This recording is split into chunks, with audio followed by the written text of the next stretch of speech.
My name is Sharon Cosmic, and I'm CEO of a global organization that really, the way I would describe it is we build ecosystems for high-growth entrepreneurs. And we do it in a way that is highly inclusive. So we look for diversity in the form of geographic, in the form of expertise, and an area that I'm particularly passionate about in the form of gender. And the why this matters is because, and I'm just going to throw out, I'm bad at numbers too, but Chad will look at me and scowl if I get really wrong, but women have been half of the college educated for 30 years. We're half of the PhDs, half of the MDs, half of the MBAs, and we receive approximately 5% of the investment in high-growth startups that are creating our innovation. So you can see that there's an opportunity, and it's certainly where my lens arrived at this committee. What I've brought for our conversation today are two fantastic individuals who I'm going to allow to introduce themselves through their comments, but as I said, we're hoping to dialogue with you, and what I'd like to do is start with you, Tom. And I first met Professor Malone's research actually at IBM, where he was presenting some, what I thought, stellar findings, and gave me the unique opportunity to sit in a crowd of mostly men and cheer at the end of his comments. So I'll allow you to take that from there. Gee, what a setup. So I'm Tom Malone, a professor at MIT in the Sloan School of Management and director of the MIT Center for Collective Intelligence. And I'm going to tell you about the study that Sharon heard me talk about a year or two ago. But first, let me just say, kind of put it in context for what we're talking about here. Our panel now is about inclusion and how can you leverage all kinds of human capital to drive business success. So if you want to drive success, one question you could think about is, how do you even measure success? Why should we try to include people other than just for political or equity or some other reason? Does it actually make a difference? Does it actually make you more successful? So if you want to be able to even start to ask that question, you have to have some way of defining success. What is it? How can you measure performance? And of course, people and groups do lots and lots of different things, so you can't just say, here's the one thing we're measuring, and somebody else would say, oh, well, you should have measured something else. So there's a problem, which is, in some sense, a kind of intellectual, a scientific problem, is there some way of getting some economy on this problem of how to measure performance, how to measure success in a wide range of different things? It turns out that psychologists have thought about this problem for over 100 years. You might think that there are some people who are good at math and other people who are good at verbal things, and the ones who are good at math things are bad at verbal, and the ones who are good at verbal are bad at math. A lot of people probably today still think that. But in fact, that's false. One of the most surprising in some ways, but also most well-supported psychology results of all time is the finding that people who are good at one kind of mental task, like math, are also on average good at lots of other mental tasks, like reading and visualizing things and so forth. So it turns out that what psychologists call that general factor that makes you good or not so good at lots of different mental tasks, they call it intelligence. And that's actually what intelligence tests measure. They measure this general cognitive ability that lets you be good at learning how to do lots of things quickly, even though you may not be the best at any one of those things. So if we're trying to get groups and companies and businesses that are good at things, one thing we'd really like to know is, are they good in general? How do we measure their general performance, not just their performance on one very specific thing? And it would be nice if we had some way of measuring what you might call the intelligence of a group. So one way you might try to go about doing that would be the way psychologists have measured individual intelligence for a long time. A question that arises is there a general ability, a general cognitive ability, or a general effectiveness for groups like there is for individuals? As far as we can tell, no one before us had even asked that question. But we asked it, and to answer it, we brought a bunch of groups of size 2 to 5 people each into our laboratory. We had about 700 people doing this. And we had each group do a bunch of different kinds of tasks. So they would do things like come up with brainstorm uses for a brick, or try to solve problems from a standard IQ test, but doing that as a group rather than as individuals, or plan a shopping trip subject to a bunch of constraints, or other kinds of things like that. So we had all these groups doing all these very different kinds of things. We analyzed all the results, and we found that the answer to the question is yes. There is a single statistical factor for a group, just as there is for an individual, that predicts how well the group will perform on a very wide range of different tasks. Now, we think that's interesting scientifically, but the next set of questions, kind of obviously, are, well, what predicts the group's collective intelligence? So the first thing you might think would predict it would be, how smart are the individuals in the group? And it turns out that the average and maximum individual intelligence of the people in the group is correlated with the group's collective intelligence, but only moderately. In other words, just having a bunch of smart people in a group doesn't necessarily make a smart group. Now, many of you already knew that from your own experience. All the groups that I'm in. But here's a very precise scientific demonstration of that. So then that obviously leads to the question, if it's not just getting smart people, what is it that makes a group smart? We looked at a whole bunch of things, many of which didn't seem to matter. But we did find 3 things that were significantly correlated with the group's collective intelligence. The first was the average social perceptiveness of the group members. Essentially, their social intelligence. The way we measured that was by showing people pictures of other people's eyes and asking them to guess what emotion the person in the picture was feeling. It's called the reading the mind and the eyes test. It's also a test of autism, by the way. People with autism do very badly at that. But even among normal people, there's a range. And what we found was that the people who are good at it, when you have a bunch of them in a group, the group is more collectively intelligent. The second thing we found that was significantly correlated with the group's collective intelligence was the degree to which people participated about evenly in the conversation. So if 1 or 2 people dominated the conversation, the group on average was less collectively intelligent than if they participated more evenly. The third thing we found that was significantly correlated with the group's collective intelligence was the proportion of women in the group. More women, more intelligent. Here's where I could stop for applause. And on that note, we're done for the day. Write the book, Nick, and publish. So that's the place where people sometimes cheer when I say that. But there are a couple of things to say about that. First is that gender result is mostly explained statistically by the social sensitivity, the social perceptiveness result. It was already known before our work that women on average score higher than men on this test of social perceptiveness.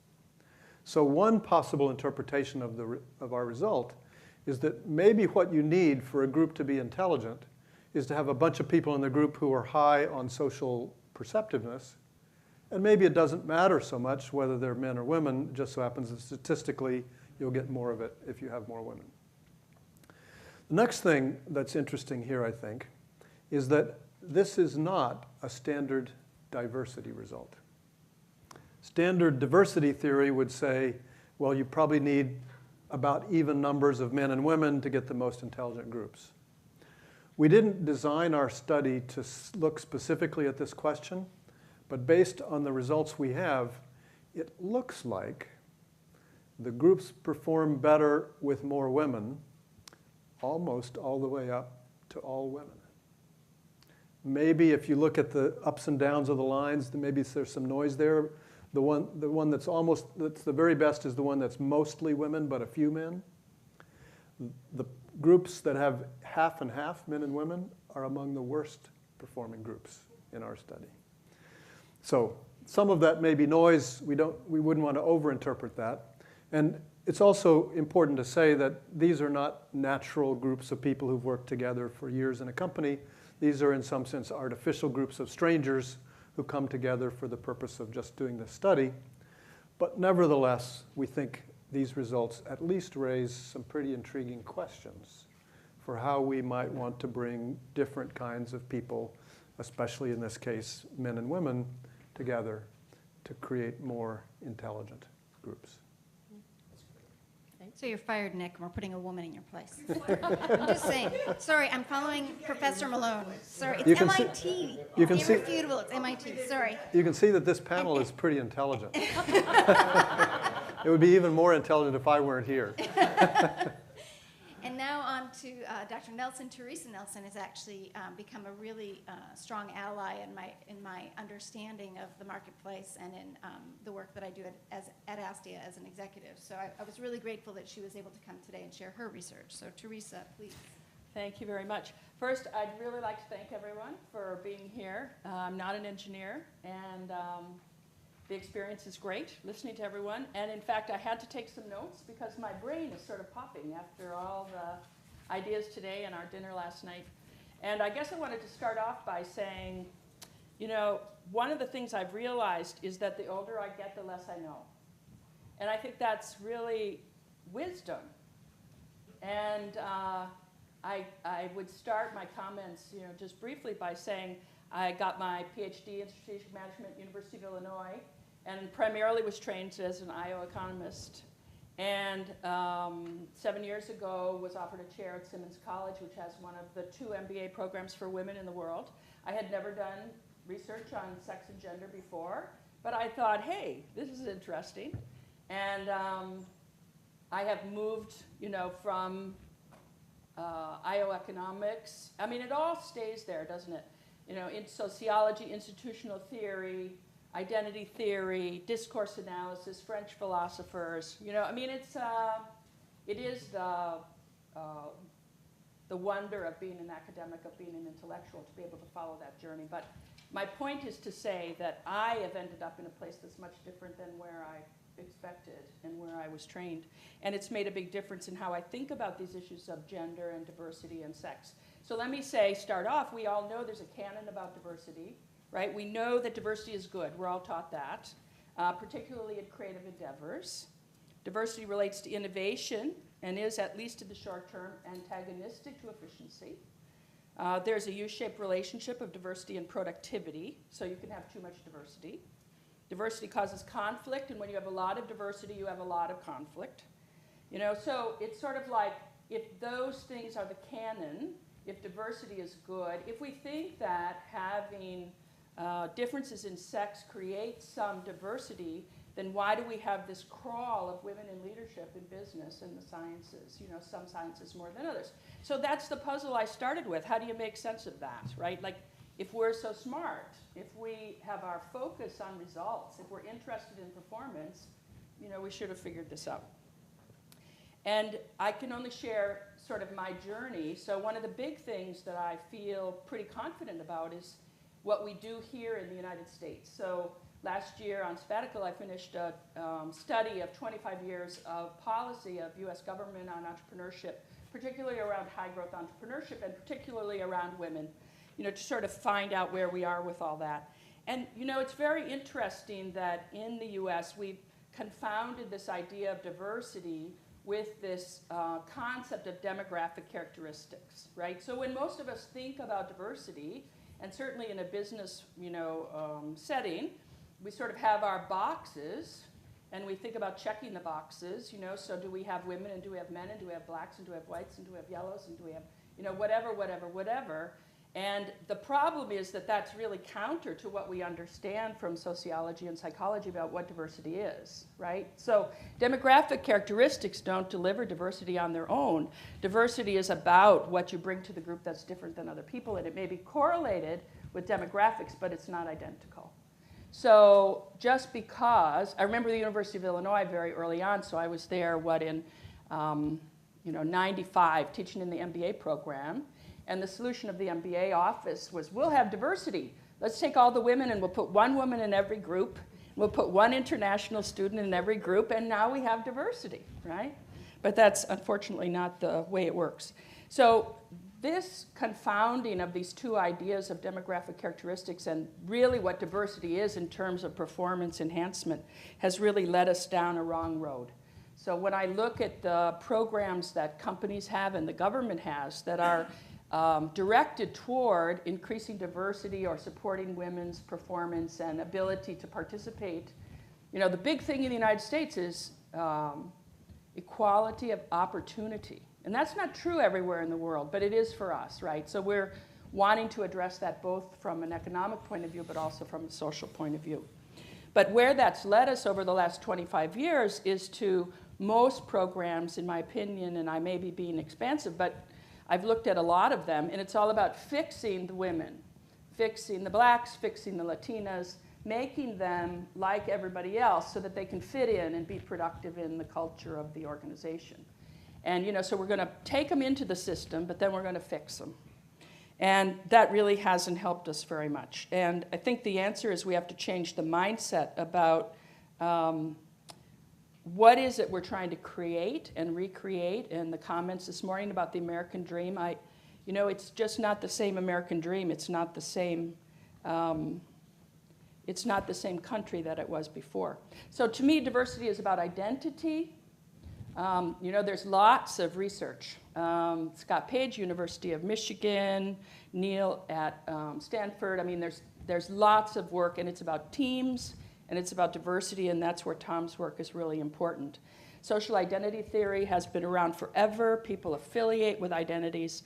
Don't think about diversity like a jigsaw puzzle that you're going to put all the pieces in. It's really a pancake, a stack of pancakes or a stack of vinyls.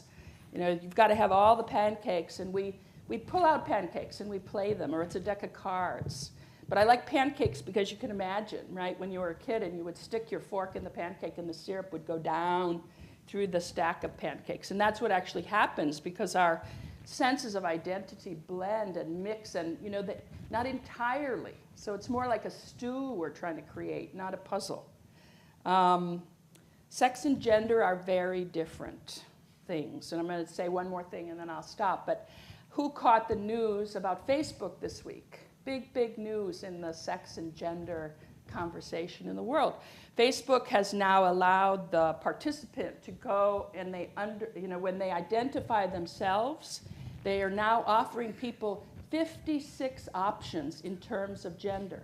And it's like, this is really important in so many ways. 56 ways, who knew that? Man, woman, and then 54 others.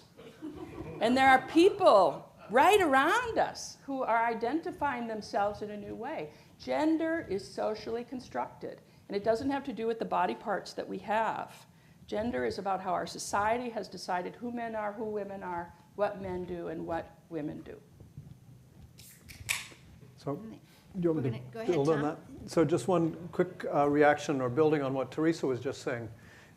She said, and I think it's very true, that diversity of the sort we should care about, diversity of the sort that actually affects performance, depends on a lot of kinds of things other than just the obvious characteristics of gender and race.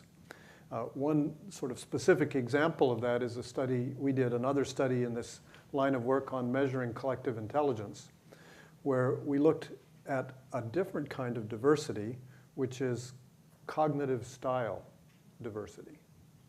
So we categorized people according to 3 different cognitive styles.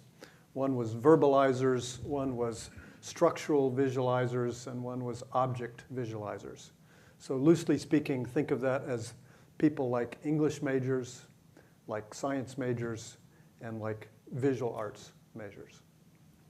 So we looked at the effect of different kinds of cognitive diversity on the collective intelligence of the group.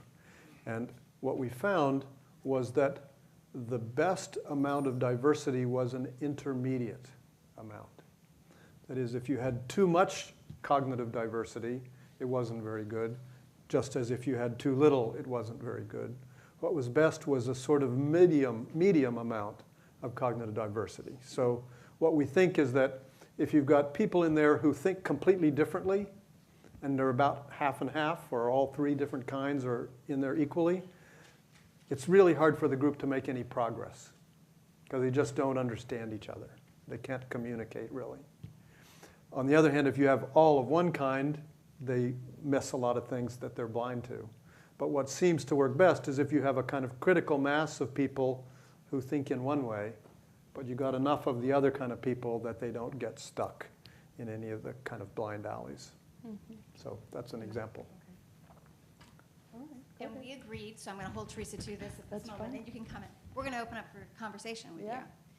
We are end of day. Haven't heard from all of you. What are some of your thoughts? Any questions?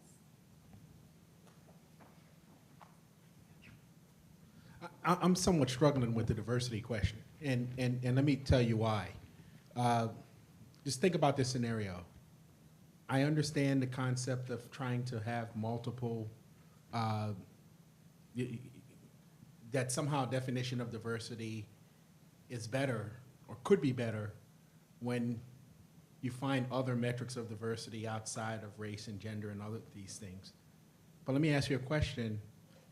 If you gave me a room with all white males in it, I can find no scenario, none, where that group will be as diverse as a room that had some white males, some females, and some others. Okay, and so that's the real issue that we're struggling with here, because oftentimes, especially in the sciences and engineering, that is your reality. Okay, your reality is that that the diversity is almost non-existent. You know, I really respect that, and I think, though, the issue is the group of white guys you've got in the room. And I think if I went out and picked my own set of white guys, I could create a group that was more diverse than your other group that had demographic. I could make the demographic group absolute. You know, for example, when you control for education and income, the differences in demographics slide away, right? Understood. And you know, it's a huge issue in terms of women when you're looking at promoting them in the workforce, because they become more and more similar with wealth and with education and with business experience, right? So I think if you were given the opportunity to go and search the world or search a large space to find individuals who could fit in that category, you can do it. But the problem with this discussion is that it almost trivializes the idea of bringing in and having these diverse groups. You're much more likely to get it. I'm willing to accept that they're correlated. I don't have any problem with that, and I'm talking about really large numbers. So, I mean, I think it's fine if you're going to talk about the group of people who are accepted into Stanford's engineering program this year, you know, and what their demographic characteristics are and how that would correlate with their diverse, you know, ways of doing it. And let me share another point, I think, because when we talk about diversity, I think we're not only talking about demographic diversity, which is fine because it's correlated with things, and cognitive diversity, but things like information diversity, processing diversity, information, what are your experiences? You know, where did you come from? And how that's correlated in this world, right? And the result that I've seen is that what we've done is we've latched onto the idea that men and women are different, and we're therefore positing, you know, a bifurcation. Women are like this, men are like this. You know, women are from Venus, men are from Mars, and that really doesn't get us anywhere. We want to use it as a competitive advantage. We want to say we want women on our team because they have babies and they know more about children and they're more empathetic, and those things might all be true on average in general, but not necessarily for an individual team, you know, that you're working with. So it really depends at what level, also level of analysis you're talking about. I think men and women are different. Because they are different, and so Yep. you could play around with the. I love that you say that, honestly, I do. But now step back one, and think about how much are men and women alike versus how much are they different. Right? They're a lot more the same as human beings, right, than they are different. There may be differences, but I would also say there's some that are biological, but the majority of them are socially constructive. We've made them into our system. And great conversation, and we're going to keep going with it. Yeah. So I don't know who is next. Sorry, I'm going to go right here. There's a mic right next to you. Are we asking the wrong question? Shouldn't we just be figuring out how to teach everyone to be more socially receptive? That's what your study says, regardless of gender, is that there's an issue about social receptiveness.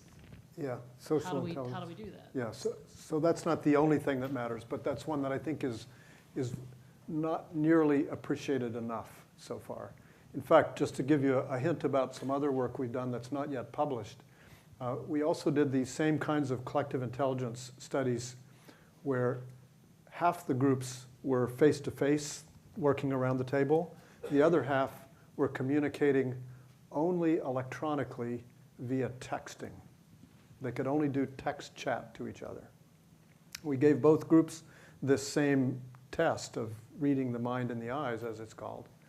What we found was that that test, that measure of social intelligence, was equally predictive of collective intelligence in both the face-to-face and the online group. Even when they couldn't see each other's eyes, the test was apparently predicting some broader kind of social intelligence that helped them work better together when they're just typing to each other. Okay. Good afternoon, Kitty Diddy and NAE. So I would change this conversation a little bit because I think we're supposed to be talking about access of opportunities. And I think we could have a philosophical conversation about diversity. But I want to put out two things, I think, is, regardless of that mix and how diverse it is, access to opportunities is partially based on your networks. And there's very good research from Georgia Tech, Julia Melkers, and others who have shown that networks of men and women in engineering and science, and actually people of color, are fundamentally different in terms of size, in terms of whether they're global, in terms of who are the critical nodes. So I would argue it's not only that person being in the room, but it's their networks and their engagement and their knowledge. And part of what we have to recognize, putting the other conversations aside, that sometimes we don't acknowledge how those networks even function differently.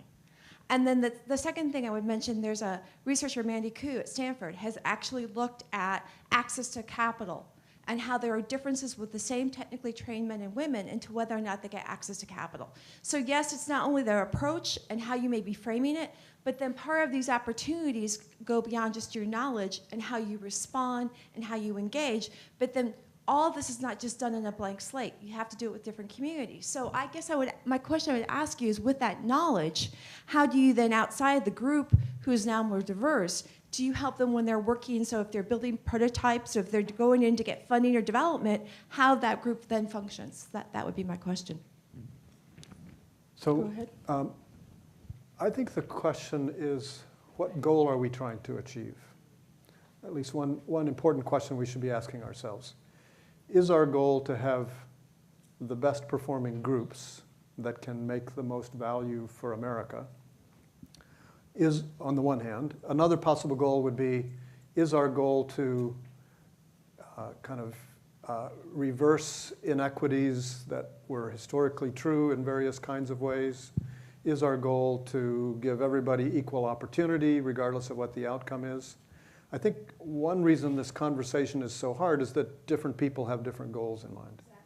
Exactly. From my personal point of view, I think the most interesting, probably the most important goal is, how can we get the best performance? How can we make the most value for America? And here's or for the world, actually, I think is perhaps a more interesting question. But here's it tended to be a little bit provocative question. If you believe that having more women in work groups will make those groups more intelligent and more effective, if you believe that, and if you're in business, maybe you should keep it a secret. Hire the women yourselves. Don't tell anybody else, and just do better than they do.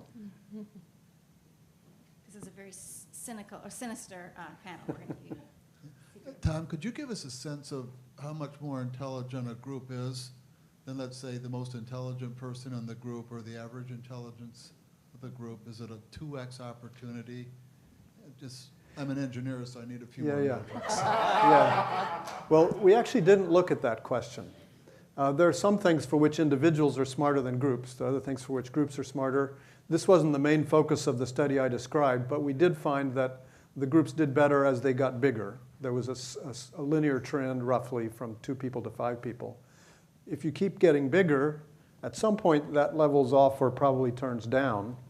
One of the questions we have is, could we use new techniques, especially new kinds of collaboration technologies, to help that curve keep going up a lot further than it does so far? Could you get groups of 50 or 100 or 500,000 even that were smarter still than the groups of 5 or 10? And how much smarter? My motivation is when I look at some of the great companies, Apple and Microsoft and more in history, Ford, individuals seem to be the driving force behind a lot of that value creation. We heard earlier from Franz that it's this intersection, it's this magic moment when you connect fields. So I'm struggling with this a little bit. Yeah, So let me comment on that. Okay. I think that's a misconception. Let's do some myth busting, yes, shall we? So, I mean, Apple is not about an individual. What happens at Apple is there's a group, all right? And you know, when I was there, we tried to build diverse groups, probably unintentionally, by the way. We actually I brought in an executive coach for my engineering team there when I ran engineering, and he did a very interesting thing, and that's everyone took Myers-Briggs, and we all got in a room, and we basically laid out the chart on the floor. And we went, okay, everyone go stand in your spot, all right? And so we had sort of a group of people along one wall, and we had one guy that was kind of off the other side of the room. And everyone kind of goes, oh, I get it. He's not a complete asshole. He's just different than we are. All right? But it was really at all aspects of, if I look at pretty much all the aspects of the success we had at Apple during those years, it was about a team. And one of the questions I would have for you is what happens over time, right? As you put those teams together, do they get smarter over time, or does a non-diverse team become as smart as a diverse team if they work together? Because one of the things that I saw was the executive team at Apple was together for 9 years, right? The team that's running Apple today is basically the next level down. In many cases, aside from Tim, it was the next level down, and they've been together for, it's been 14, 15, 16 years now. Yeah. So it's tremendous time constant. Very good questions. Just to finish a response to what you were saying, which he was also responding to. I think we have a cultural illusion about the importance of individuals. I think it's not, of course there are certainly some times where specific individuals make a huge difference. Absolutely, that's true. But I think that's true a lot less often than we think. I think we have a cultural kind of tendency to ascribe the success of a group to a single individual, whether it's an engineering team or a whole company or whatever. So I think I completely agree with John, it's an illusion. Your question about how do things change over time, a very interesting research question which we do want to look at about how the group's intelligence and ability to work together improves over time. One thing we do have is some, again, unpublished as yet data, which shows that groups that have higher collective intelligence do learn faster. So we don't know whether their intelligence increases, but we know that if you give them other tasks to do, in one case it's kind of implicitly coordinating with each other. The groups that have higher collective intelligence do better at that. In another case, it's student teams learning the material in a course. The teams that have higher collective intelligence learn the material faster than the ones who don't. I wanted to do a little bit of a moderator's privilege. I get to talk for a moment. And as a practitioner, of someone trying to re-engineer an ecosystem for innovation. And I'm pleased that one of our companies is actually here and has been part of that ecosystem. This notion of not fixing women is critical to the point made around women raising venture capital and the low numbers. And I just wanted to go back to your point because it is completely valid that women and men are in separate business networks. What is not completely valid from my lens and my perspective of doing this for as long as I have is fixing women does not fix that. Leadership programs do not fix that. Mentoring, Vanessa will not fix that.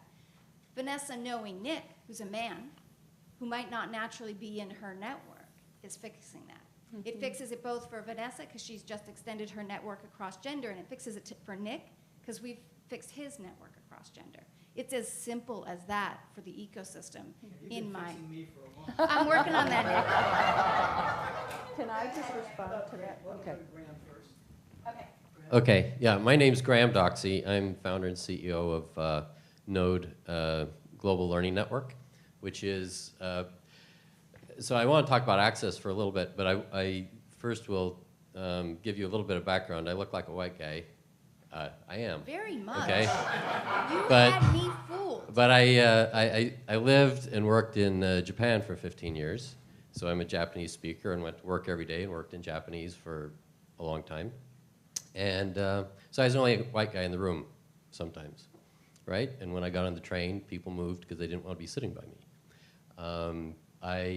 So I feel sometimes like a minority. I've had that experience. I lived in Malaysia for 3 years, where when I filled out the card and it says, you know, race, Caucasian wasn't on the list. I was an other, okay? So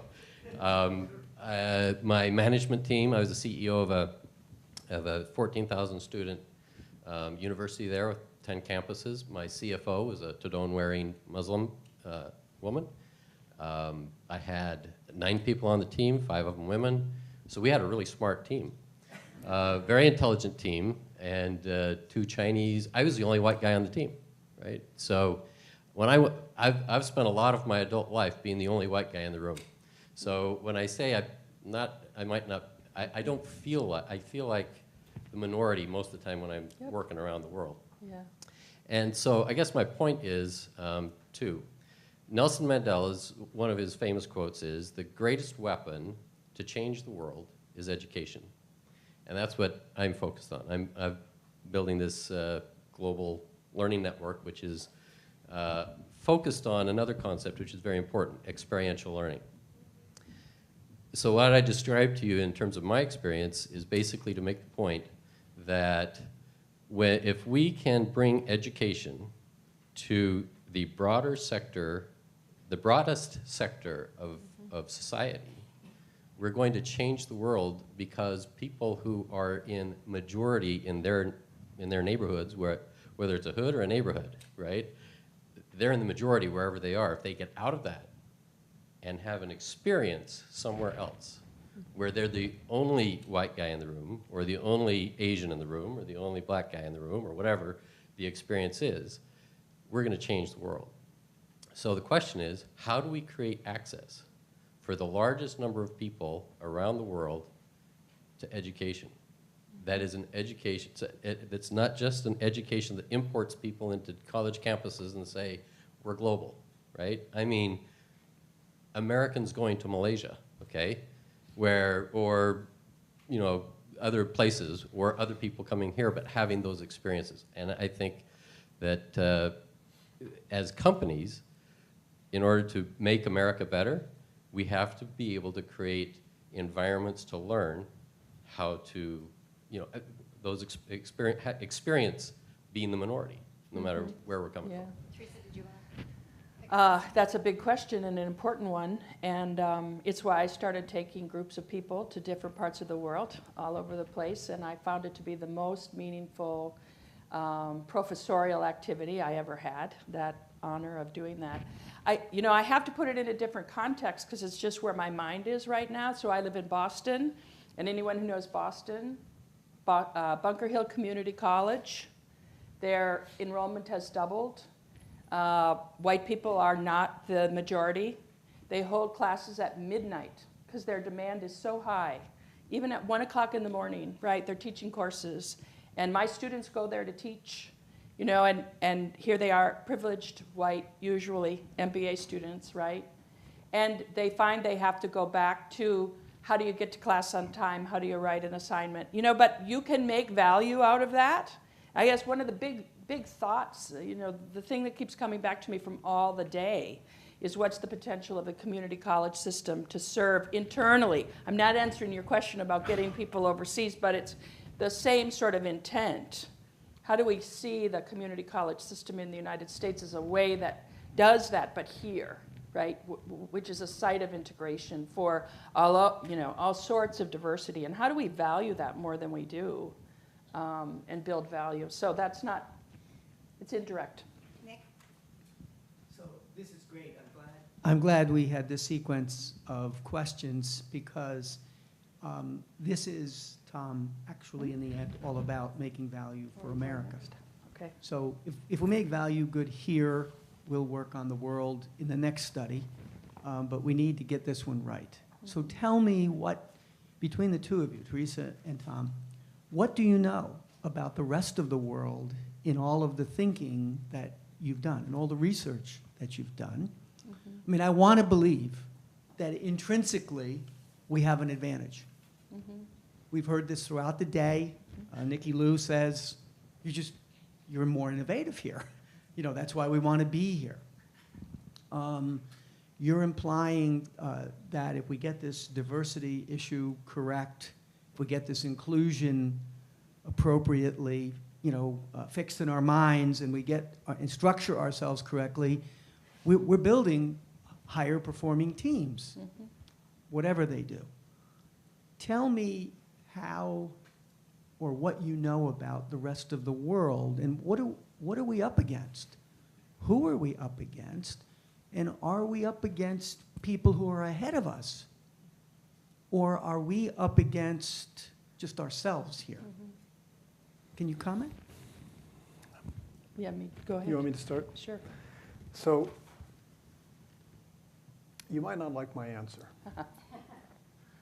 You have no idea. So I actually spent the morning trying to kind of reverse engineer in my own mind what this study was about. I kind of went through a process of thinking something like this. If the goal is to create value for America, and if we are in a world that is increasingly globalized, it's not yet completely true, but it's getting closer and closer to being true that any business activity could be done almost anywhere in the world. So let's assume, as an approximation, that's what we're talking about. So then the question is, why would someone who could choose to do an activity anywhere choose to do it in the United States? It seems to me there are about 4 classes of reasons why they might. And I'm going to give them to you in order of how hard it would be to change them. The hardest reason of all to change would be you do something in the United States because of the physical location. So we heard examples today about doing it in Mexico or the US because transportation is cheaper. That's a good example. Or maybe because natural resources are here that aren't somewhere else. Those things are really hard to change. Sometimes important, sometimes not. But if you can figure out reasons why those would give you an advantage, take advantage of them for sure. The second thing that is harder to change, but possibly changeable, is the culture. So is there something about the culture here in the United States that gives us an advantage? So the innovativeness might be a great example of that. Is that a long-term sustainable competitive advantage for decades? I'm not sure. But now it probably is an advantage. And maybe there are other things like, you know, people's work ethic. That's probably a disadvantage, as we heard today. You know, people being ambitious, people being able to work in teams. We heard some disadvantages, et cetera. But if you find ways of taking advantage of our culture, great. The next thing that I think is a little easier to change and also potentially an advantage is knowledge of the United States and its culture. So having call center workers who can talk to you in colloquial English and understand what you mean when you use expressions, that's an example of an advantage we have. The fourth thing that is, of all of them, probably easiest to change, but still far from easy, is all the kinds of institutions that are here. So a lot of the discussion today was about various kinds of institutions. You know, what does the government do? Do we have a legal infrastructure that's conducive or not for starting and running businesses? Do we have government policies that kind of fund the early stages of development of things? Do we have immigration policy that lets us bring the smartest people here even if they weren't born here? These are all basically based on the assumption that the people born here are no smarter than the people born anywhere else. I think that's in the long run true. I think the reason we're having this headwind is that we now are in a global market where people born other places increasingly can compete with people born here on a level playing field instead of an unlevel one, which we used to have. So I think that anything we do that depends on that being, on us being smarter, is not going to last in the long run. So I think what we have to do is figure out, in fact, my own view would be we should be focusing on how to make value, period. And that will help America. So can I just, let me double back, Tom. You didn't disappoint me at all. Those were excellent answers, but you also didn't answer my question. Oh. So where else in the world, Tom, based on what you know, what you've seen, is there somebody else in the world that, you know, has a better chance here? I think everywhere else has an equal chance in the long run. So I don't think we have any kind of unique advantage other than the things like physical location that will last forever. So I think we shouldn't. I think that's the wrong way of thinking about the question. So what then makes us better? We should so let me go back to, we started this whole thing with the diversity of thought, the diversity, you know, the inclusion thought. So that doesn't really matter, is what you just said. I say it matters. It matters to everyone. Other people can figure that out just as well as we can. If we figure it out first, great. I know they can figure it out. I'm trying to lead this witness, and he's not going where I want him to go. Sir, are you talking about a melting pot effect? Is that what you're trying to? So, I mean, give me other countries that are doing this. Give me Yeah. other examples where they're ahead of us. Well, two things I want to say. One is, I think we do have an advantage. I see an advantage. What's the time frame? I don't know. Small, medium, long term, who knows, right? But having worked in a lot of places, let's just talk about the last 10 years. Almost every government in the world has been talking about unleashing the power of women's skills, right? Like everyone. Who's got a good chance of doing that? I would say the United States has a really good chance. I think we can come up with a prescription. I actually think I've got recommendations here, right, about what we can do. Part of that relates to, you know, I would say India, teaching in India, right? And this is just an anecdote, but it meant so much to me, right? So go to the best business school, one of the best business schools in India, and advertise a course called Gender in Management. Walk in the door. Who would you expect to find in that room if it was the United States? You'd expect to find a room full of women.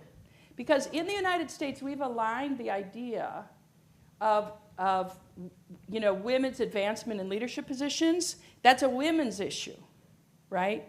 Who's actually in the room in India? 75% men. I'm going to work with women. I'm going to manage women. I want to understand how gender is going to work in my organization.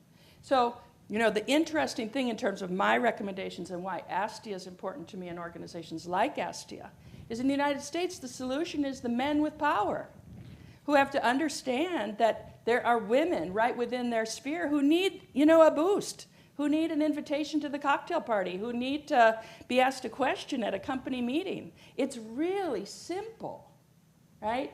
If you're surrounded by competent women who aren't as visible, who don't have the role that they should have, which is what's happening, right?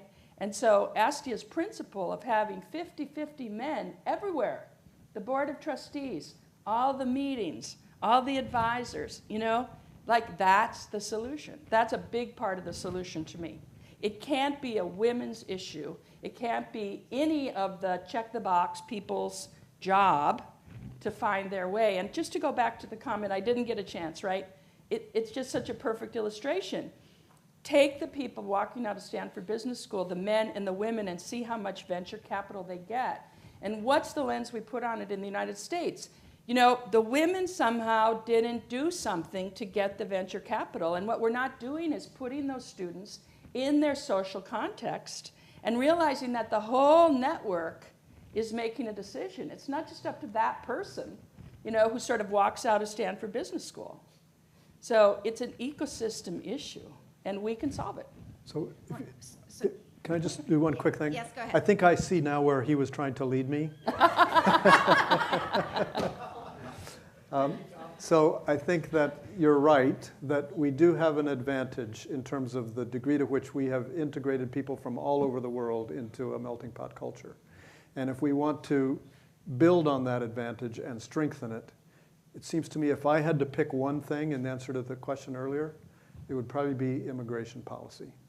The easiest way to get lots of value created in this country is to take the best value-creating people from all over the world and bring them here.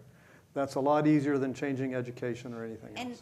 And Nick, my answer is I see two places that are kicking our collective butts on the entrepreneurial side. Israel. When I find companies coming out of Israel, they are 50-50 right away. And I don't know if it's because they've all served together in the military because they have, you know, the equal responsibility there across gender, but they are truly eons ahead of us on this, and from a conversation perspective. And number two would be Sweden. And that's just a great example of not only have they educated women, which we've educated our women, but then haven't gone the next step, which is to say we've educated them and we want to fully leverage that education we've invested in. And they've done some subtle things from a policy perspective that just win. It's not maternity leave, it's maternity and paternity leave, and both take it. It's a really subtle message, a really important message that it's not about the women, it's about a workforce issue, and it's dealt with in the workforce. So that would be my highlight. We're behind both of those. So we have some more comments we're going to get to. We're going to open up for questions again in just a minute. But Teresa, go ahead. With your Okay, so I warned you. I prepared you for my list of recommendations. You submit those in triplicate, please. Okay, and I'll put blood and all right. Please. So we have to think about things, right? We need to deeply think about diversity, inclusion, gender, and identity, and what that all means, right? And put it into an American context. I mentioned Facebook. What are our workforce development patterns? You know, what are our programs? Why do we keep doing them when they don't work? Why do we find something that works? Because I think it's about checking a box that we're doing these things, not that you actually, you know, just to do a corollary thing, I teach in innovation and creativity as well. How many times as a consultant have I been brought into a company by the leadership and they say, you know, we have these people, they're not creative. I need you to make them creative. You know, and they really believe that, right? Like these people need to be fixed. Okay, I've made that point. We need to talk about things, right? The perception of the cost of managing for diversity. We have these PC, you know, we grab onto PC, we crucify people who break PC rules, right? Diversity costs, people aren't talking about it, and that's hurting diversity. Science has an assumption of a meritocracy as a primary decision criteria in the making of a scientist and engineer, and it's just not only that. U.S. focuses on sexual harassment and family policy and care, right? This whole big deal about pregnancy. I mean, do you know 3% of childbearing women in the United States are pregnant at any one time? You know, that's really important. I'm for it, but it's not the only thing. Those aren't the only two things about women in the workforce that we should be talking about. In education, comments all through today. Readiness for working in a diverse environment. You know, we want diversity, but we don't teach anyone how to work in those teams together so that they can increase their productivity. We need to talk about the full spectrum of higher education institutions. Does Harvard and Stanford really need another $1 billion, right, of gifts? There's a whole second tier of universities and colleges and community colleges in the United States who have fabulous faculty, who want to do workforce development around careers, but we've got a status thing about being associated with these 5 or 6 universities. You know, find some really smart faculty at these second-tier schools and endow some chairs and tell them to go study something that interests you, whatever it is. You know, it's like people are just waiting for this. Universities want this, but we're knocking on all the same doors all the time. Individual leadership roles, and I alluded to this. Every person, do an inventory. Pick 15 to 20 people around you that you've interacted with in the last, 5 weeks, 6 weeks. What do you know about them? And how does what you know about them correlate with how different they are from you? We all want to be with the people who are like us. We all want to know more about them and chit-chat with them, and those things are important. But we have to make an effort. We have to invite that person who's different than us and include them in the group. Biggest thing, one of the biggest takeaways from the day, don't forget about the millennials. They're really different, right? This room, that's the thing I notice. Where are the millennials in this conversation? Yes, 1, 2, there they are, yay. Going back to this gender and women issue, 57% of millennial men say change is needed to provide more gender equity in the workplace. This is a huge change. It's, for baby boomers, it's like 20%. Pew Charity Trust. Understand how customers are guiding the market and how millennials are leading this, right? And finally, on research, this is my project right now, and it relates to a lot of the conversations, is a lot of people talk about STEM in the United States, and they talk about women and other check-the-box categories. And I believe that it's valuable to go back to 3rd and 4th grade, right, and to care about that. But my particular cause is to look at PhD students in STEM and figure out why today we've got a difference between biotech, life sciences, and hardware, software, right? Like, how did that happen? What is it that the biosciences provided that we didn't provide in the educational past in higher education? And, last week in the first course of computer science for majors at Berkeley, there were more women enrolled than men. There's just all these signs that things are changing, but we can't be talking to ourselves to find out about them. Okay, we're going to do 5 minutes of Q&A, conversation. Yes, go ahead, you have the mic. Jack Hu. The questions I have may not be exactly fitting this group, but I feel like if I don't ask, I will lose my chance to ask. So with value creation, a lot has to do with disruptive innovation, right? I think it has 2 issues in my view. Of course, I didn't study them, I didn't quantify them. First, I think is value distribution. So every time you have a disruptive technology, the income gap between the haves and have-not is getting bigger and bigger. So the more disruptive innovations we have, I think that gap will become bigger. The second question I have, I think, is about disruptive innovations and sustainability. Look at how many cell phones you have in your drawers, how many TVs you have in the basement of your house. So I think every time you have something new, then all the old things are swept away. So then I think new materials, new machines, new factories. So is disruptive technologies conducive to sustainability? Other comments, questions? Okay. Go ahead.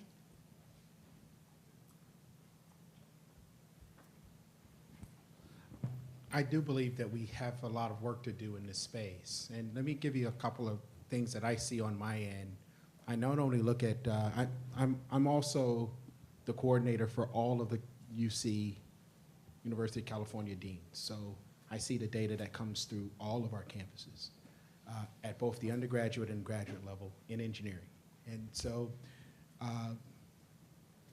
I do think that on the diversity question, and specifically on the issue of gender, there are some real issues that I don't know that we're getting to. Look, we're still stuck between 18 and 22% of our programs in engineering that have women in them. And that number has been about that level for almost the past 20 years. And it really isn't going up by that much. We see very small changes, but from all intents and purposes, looking at this as an engineer, that data is flat.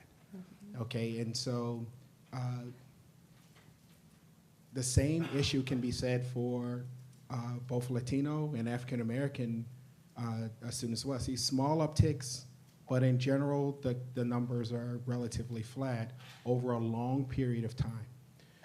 And so here's my point in this. If I look at this room, we're not that far ahead when a little over 50% of our population is women, and we're talking about the leaders in this room, and you look around, and they're not 50%, they're about women in this group. The same thing can be said for Latino and African American. And so we do good at having the discussion about women, but I think as a society, we're still struggling with what to do with African American and Latino. And here's the deal. Even if you think you got the best group making the best decision, if you're excluding 30 to 50% of your population, that country cannot last, because that 30 to 50% of the population will eventually go after the other half. And so if we're talking about what's creating value for America in the long term, you have to include a broader perspective of all of these groups. And even in this discussion, those groups are not at the table. And that's the critical point. So you can't have diverse opinion when the people aren't here. Can I ask you a follow-up question, actually? Because I was very intrigued with UC Berkeley's numbers for the freshman class in computer science programming. 106 young women and 104 young men. And the article, at least, on the surface, said that was about redesigning the description of the course and the methodology of the course. And that was how that was achieved.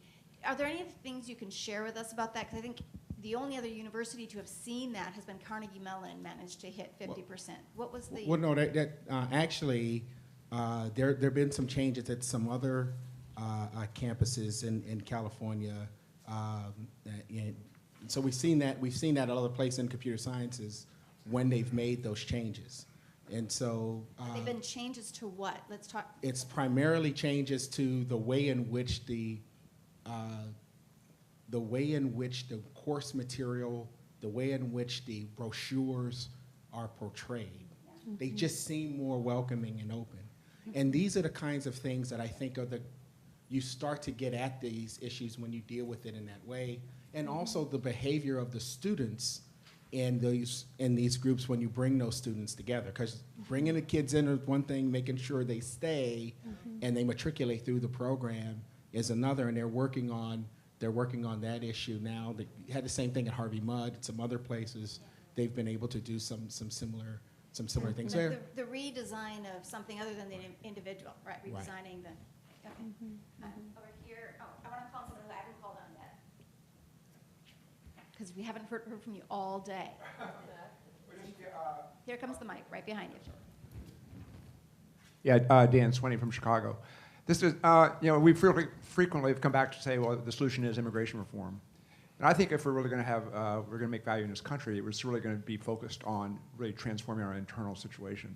So, for example, in manufacturing, which is sort of the center of our discussion, state of Illinois is 99.3% white owned. So if you look around the country, it's probably 95 plus white owned. So there's a virtual exclusion of African Americans and people of color in ownership of manufacturing. And we now face this whole boom with, with the baby boom. So that's a huge issue, just in terms of everything we're talking about in terms of innovation. I also think as our economy stagnates, and we haven't really talked about why it is stagnating, issues of race and class are becoming deeply exacerbated. I mean, segregation in education. I mean, I live in Chicago. I mean, Chicago is still one of the most segregated cities in the country, and it's getting worse. So I think that, in my view, is that our statement about making value is going to be a very bold statement about confronting really inconvenient and uncomfortable issues about our own internal situation on race and class. Otherwise, we're just going to sort of keep moving and become a more highly polarized society and not be sustainable. Tom, I'm going to let you make your final remarks, and then we'll be opening up for question again. So we had a set of questions there to kind of make a break, because I'm about to try to take us in a different direction. So far in this panel, we've been talking about inclusion, and in fact, most of the day we've been talking about inclusion and improvement in terms of who's in the room? Who's in the meeting with us? Who's in the company with us? And what I'd like to suggest is that there's a much bigger sense in which we can think about inclusion. Maybe we should be thinking not just about who else of various demographic or other characteristics we can get in the room with us.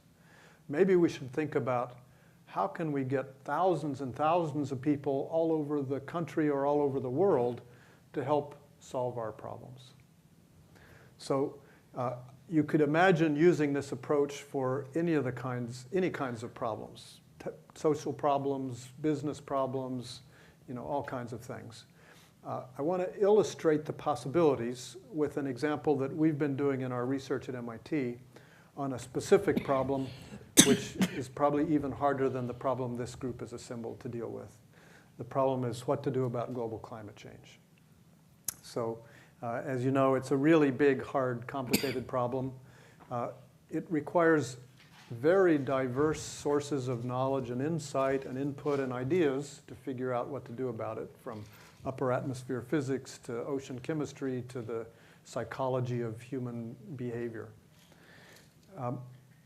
Those are all reasons for pessimism. Hard, really hard. There's at least one reason for optimism, though, which is we now have a way of solving really big, hard problems that wasn't even possible 15 years ago. If you think about things like Google and Wikipedia and Innocentive and Topcoder and so forth, we now know that it's possible to have very large groups of people working on really hard problems at a scale and with a degree of collaboration that was never possible before. So our goal in our project is to apply this crowdsourcing approach to the problem of what to do about global climate change. To do that, we've created an online platform called the Climate Collab, where we have some of the world's leading experts on the policy and science related to climate change. But we've also got over 10,000 people from all over the world who are students, who are business people, who are NGO members from all walks of life. And together, this community of people is creating and analyzing proposals for what to do about global climate change. The proposals can include any kind of technical or economic or legal or other kind of changes they want to propose. They have to include assumptions about what emission reductions these actions would lead to. And then there are simulation programs built into the platform that predict the likely consequences of that for things like temperature change, sea level rise, and various kinds of costs. We've had a series of annual contests where people compete to see who can come up with the best ideas. The winners have presented their ideas in briefings at the United Nations in New York and US Congress in Washington. Last year we had a big meeting at MIT where the winners presented their ideas to experts and potential implementers. One of the other things we've realized in the course of doing this is that at the beginning we had people work on the whole problem. But what we've realized is that to really make progress, we need to break the problem down into subproblems. Much more focused problems like how can you generate electric power with fewer emissions? How can you reduce consumption of greenhouse gas emitting goods? How can you change public attitudes about climate change? So we had about 18 separate contests, different people working on different ones. And that seems to be a very good approach. But it also, if you think about it, there's one other thing that's needed. Breaking the problem down into pieces is good, but then you need to have some way of putting the pieces back together. So starting this year, we're planning to have some integrative contests, like at the global level, where people will be doing proposals that take a good idea from here and a good idea from there and a good idea from there and put them all together and say, what's the total impact of that on the whole world? So our hope is that this will help us bring together business people, policymakers, scientists, lots of other people to develop and gain support for better approaches to dealing with climate change than anything we would otherwise have come up with. And the suggestion for this group is that maybe in all the business problems we're talking about solving, but maybe even also for the overall problem that this group itself is addressing. Maybe we would be better off if we didn't just have a couple of dozen people sitting in a nice room talking to each other over nice drinks. Maybe it would be better off if we could get thousands of people, experts, non-experts, creative people from all kinds of walks of life, helping to solve this problem.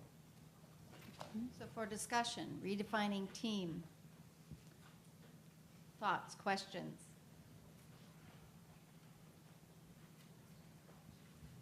This is your last chance for conversation. No, there must be another chance. This is the very end. Well, go ahead. I have a comment about a previous topic that may not sound relevant right now. So if you allow me. I'll allow you. The Tiger Mom, Amy, I can't say her last name properly, Chua, she published another book recently, and she lists 3 attributes of groups of people that do well in college or school. And one of the 3, the third attribute is actually this ability to control urges or control, and I think you mentioned Sweden and Israel as 2 other countries that could kick butt. And as it specifically relates to gender inclusion within as well as perhaps innovation. entrepreneurship as well. I mean, I think those 2 countries. I actually think that it's broader than just inclusion of women, because in the life sciences we see both of those countries. Right. Israel for sure is having an advantage. Right. And the other 2 characteristics that Amy mentions, one is having a superiority complex is one, and another one is somewhat almost diametrically opposite to that, which is a feeling of insecurity, right? And I think that is a characteristic, I think, of Israel, if I may, and perhaps that is one of the reasons why you have successful companies coming out of Israel. So I just wanted to offer that parallel to. And I have a question for Tom. So the breadth of the collective intelligence that you're seeing, is that as broad as the breadth in individual collective intelligence, or is it dampened as you get to larger groups? And if that's the case, then maybe the specific diversity doesn't matter because the differences aren't that great. I don't know. I'm presupposing. What do you mean by breadth in your question? Meaning the bound, the lower to the upper bound of the collective intelligence. You mean the individual intelligence in the group? The collective intelligence is less than the individual intelligence because you're averaging essentially, and when you do that averaging, you're assuming that you're dampening. If collective intelligence were just the average of the individuals, that would certainly be true. Right. But collective intelligence is more than that. It also is strongly affected by how the individuals work with each other.